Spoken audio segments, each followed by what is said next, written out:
सध्या आरोपींनी गुन्ह्याची कबुली दिली आहे, कसं पाहता या सगळ्याकडे? ज्या पद्धतीनं पहिल्या दिवसापासून जे आपण लढा लढतोय सगळे, त्याच्यामध्ये हेच सगळे सांगत होते की हेच आरोपी आहेत, हेच कटकारस्थान करणार आहेत, हेच आरोपीला पाठबळ देणार आहेत आणि हे संघटित गुन्हेगारी आहे, हे खंडणी, अपहरण, खून हे सगळे एकच आरोपी आहेत असं सगळं स्पष्टीकरण दिलेलं आहे. आणि याबाबत मला बोलण्यापेक्षा काल जे तिथं निकम साहेबांनी जे स्पष्टीकरण दिलं किंवा तिथं जे युक्तिवाद झाला त्यातून सगळं स्पष्ट झालेलं आहे की काल सुनावणी दरम्यान सगळ्या गोष्टी ज्या घडलेल्या आहेत त्या समोर आलेल्या आहेत. म्हणून मी त्याच्याविषयी वेगळं बोलण्याची काहीच गरज नाही, कारण ह्या सगळ्या गोष्टी तुम्ही जाणून आहात सगळ्या. अगदी. धनंजयजी, तुम्ही या संदर्भात समाधानी आहात? सगळी जी चौकशी सुरू त्या संदर्भात हे कसं आहे, रोज ज्या गोष्टी होणार आहेत त्यावर आपल्याला बारकाईनं सगळं लक्ष देऊन जोपर्यंत हे सगळे फासावर जात नाही तोपर्यंत आपण समाधान व्यक्त करणं म्हणजे थोडीशी घाई होईल. आपल्याला ह्यांना फासावर लटकेपर्यंत सगळ्यांना न्यायासाठी झगडत राहावं लागणार आहे आणि ते सगळं काम जे न्यायप्रविष्ट जे प्रकरण झालेलं आहे त्याच्यातून आपल्याला वेळोवेळी दिसेल.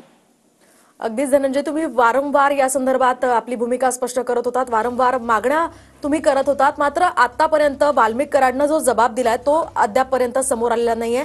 त्या संदर्भात आता पुढची तुमची भूमिका काय असणार आहे? आमची भूमिका हीच आहे न्यायाची, आणि न्यायप्रविष्ट प्रकरण झाल्यामुळे आता सगळं जे काही स्पष्टीकरण आहे जे की कायद्याचं आहे ते निकम साहेब किंवा जे काही यंत्रणा आहे, जे वकील साहेब आहेत ते आपल्याला वेळोवेळी तारखेच्या वेळेस आपल्याला ते सगळं स्पष्टीकरण देताना दिसणार आहेत.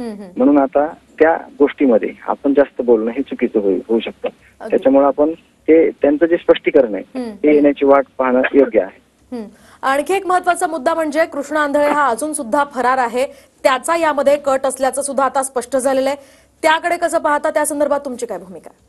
त्याला लवकरात लवकर जेरबंद केलं पाहिजे आणि काही जी सप्लिमेंटरी चार्जशीट होणार आहे त्या संदर्भात एकदम गांभीर्यानं घेऊन जसं आतापर्यंत तपास झाला त्याच पद्धतीनं त्याचा तपास झाला पाहिजे आणि याच्यामध्ये अजून कोण कशा कशा पद्धतीनं सहभागी आहे ते देखील ते अटक झाल्यावर कळणार आहे. अगदी नक्कीच. धन्यवाद धनंजय देशमुख जी, TV9 मराठीशी बोलल्याबद्दल. एकूणच आपण पाहतोय या सगळ्या प्रकरणामध्ये आता वेगवेगळ्या घडामोडी, वेगवेगळे खुलासे आता दिवसेंदिवस समोर येत आहेत. महत्वाचं म्हणजे आता अखेर आरोपींनी गुन्ह्याची कबुली दिलेली आहे आणि या संपूर्ण प्रकरणानंतर संतोष देशमुख यांच्या अपहरणानंतर खरं तर त्यांची हत्या केल्याची ही कबुली आरोपी सुदर्शन घुलेनं दिली आहे. मीच अपहरण करून संतोष देशमुखांचा खून केल्याची त्यानं कबुली दिली. तर संतोष देशमुख यांचं 9 डिसेंबरला अपहरण करत त्यांची निर्घृण हत्या करण्यात आली होती. जयराम चाटे, महेश केदार, सुधीर सांगळे, कृष्ण आंधळे हे देखील या प्रकरणामध्ये आरोपी आहेत. आपण या संपूर्ण प्रकरणावर पुन्हा एकदा जाऊयात आमचे प्रतिनिधी दत्ता कनवटे यांच्याकडून. दत्ता, काय सांगाल? सध्या आपण आता धनंजय देशमुखांची प्रतिक्रिया पाहिली, एकूणच या प्रकरणामध्ये आता नवनवे खुलासे समोर येत आहेत. उज्ज्वल निकम यांनी सुद्धा काल खरं तर युक्तिवादानंतर पत्रकार परिषद घेत काही गोष्टी मांडल्या आहेत.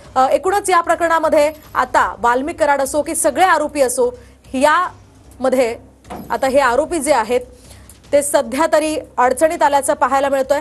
काही कारणास्तव आपला त्यांच्याशी संपर्क तुटलाय, मात्र आपण सध्या पाहतोय संतोष देशमुख हत्या प्रकरणातील आरोपी सुदर्शन घुलेनं या गुन्ह्याची कबुली दिली आहे.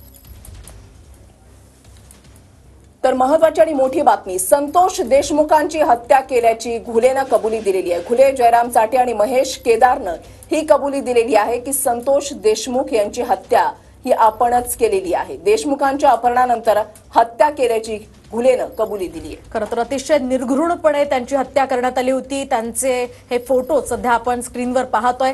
यामुळे संपूर्ण खरं तर महाराष्ट्र पेटून उठला होता. अनेक प्रकरणं, अनेक यावर सुद्धा प्रतिक्रिया सोशल मीडियावर सुद्धा येत होत्या.